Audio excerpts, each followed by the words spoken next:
Okay, now let us look at what are the essential steps to build your e-commerce website, which is dynamic, which is profitable, which helps you monetize your products and services globally or locally. So, lot of techniques and tactics and strategies are required in these steps to build your successful e-commerce website.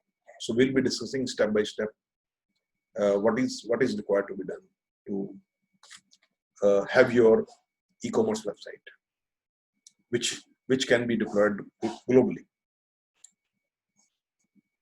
So you have to start with a strategy. First of all, you have to understand your product, what product or services you are going to offer, and what are its requirements. What is the requirement? The requirement of how you are going to sell your product, how the customer is going to see your product or services, how is it going to pay you back, how the customer is going to pay you for your products and services. So depending on the nature of the product, suppose it is a digital product, maybe bandwidth requirement is very, very high.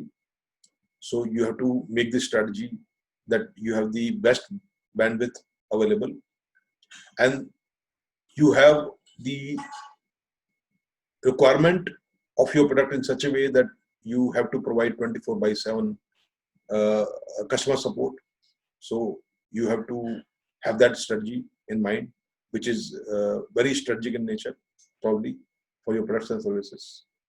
And it can be the shipping requirements, especially for the physical products, that how do you ship in your target markets, and what features you require on your website to track the logistics of the products, and how you can manage the orders on a global scale.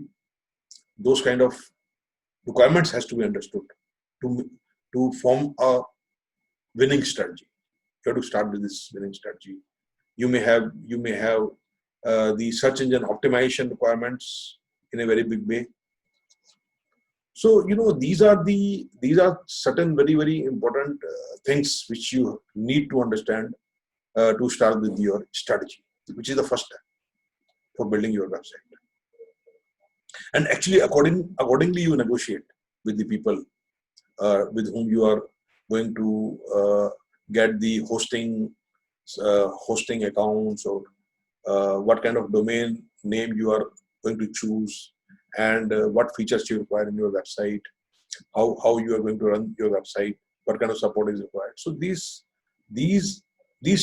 strategy is going to help you.